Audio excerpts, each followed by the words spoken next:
बाबा साहब और ब्राह्मण के बीच जबरदस्त बहस। समाज, धर्म और समानता का संघर्ष। भारत के इतिहास में ऐसे अनेक विचारक और नेता हुए हैं जिन्होंने सामाजिक सुधार की अलग जगाए, लेकिन यदि सामाजिक क्रांति और समता के विचारों की बात करें तो डॉक्टर भीमराव अंबेडकर और ब्राह्मण वर्ग के पारंपरिक विद्वानों के बीच का संघर्ष उल्लेखनीय है। इस लेख में एक काल्पनिक लेकिन प्रासंगिक बहस को दर्शाया गया है, जिसमें बाबा साहब और एक ब्राह्मण विद्वान समाज, धर्म और जातिवाद पर अपनी अपनी सोच को प्रस्तुत करते हैं। बहस की शुरुआत। मुलाकात का दृश्य। एक सभा में बाबा साहब और एक प्रतिष्ठित ब्राह्मण विद्वान आमने सामने आते हैं। सभा का विषय है भारत का भविष्य, जाति व्यवस्था और समानता का संघर्ष। ब्राह्मण विद्वान अपने शास्त्रों और परंपराओं की बात करते हैं, जबकि बाबा साहब आधुनिकता, लोकतंत्र और सामाजिक न्याय की वकालत करते हैं। ब्राह्मण का दृष्टिकोण। ब्राह्मण विद्वान अपनी बात रखते हुए कहते हैं, जाति व्यवस्था हमारे शास्त्रों में वर्णित है। ये व्यवस्था ईश्वर द्वारा बनाई गई है और समाज को संतुलन और व्यवस्था प्रदान करती है। 4 वर्णों का उद्देश्य समाज को संगठित और उत्पादक बनाना है। प्रत्येक वर्ण का अपना धर्म और कर्तव्य है। यदि यह व्यवस्था टूट जाएगी तो समाज में अराजकता फैल जाएगी। उदाहरण। ब्राह्मण कहते हैं, यदि एक शूद्र राजा बन जाए तो समाज का पतन होगा, क्योंकि राजा को धर्म और शास्त्रों का ज्ञान होना चाहिए, जो केवल ब्राह्मण ही सिखा सकते हैं। वे ये भी कहते हैं कि जाति व्यवस्था में हर व्यक्ति को उसकी भूमिका के अनुसार महत्व दिया गया है।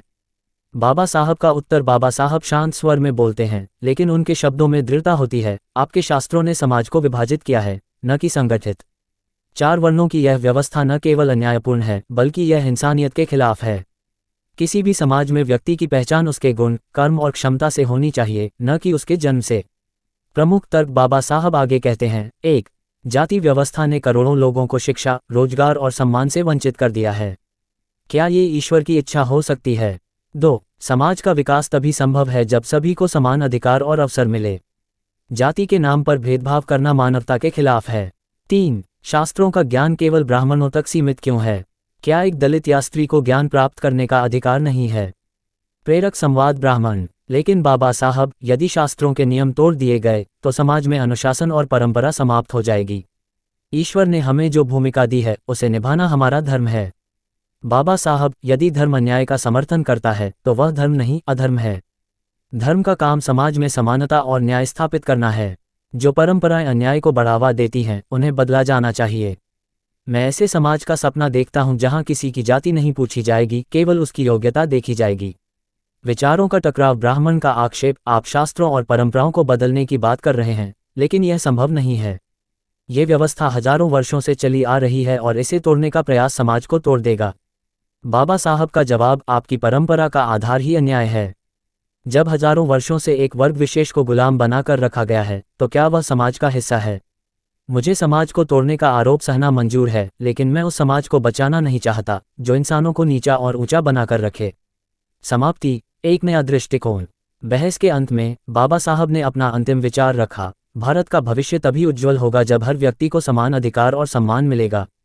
जाति, धर्म और लिंग के आधार पर भेदभाव समाप्त होगा। ब्राह्मण विद्वान भले ही अपने तर्कों पर अडिग रहे, लेकिन सभा में उपस्थित लोगों को बाबा साहब की बातों ने झकझोर दिया। ये बहस केवल विचारों का टकराव नहीं थी, बल्कि यह सामाजिक क्रांति की एक मशाल थी। निष्कर्ष। बाबा साहब और ब्राह्मण के बीच इस बहस ने भारतीय समाज की उन गहरी खाइयों को उजागर किया जो जाति व्यवस्था ने बनाई थी। ये लेख हमें सोचने पर मजबूर करता है कि क्या हम एक ऐसा समाज बना सकते हैं जहां सभी को समान अधिकार मिले। बाबा साहब का जीवन और उनकी विचारधारा हमें प्रेरित करती है कि सामाजिक न्याय के लिए संघर्ष करना ही सच्चा धर्म है।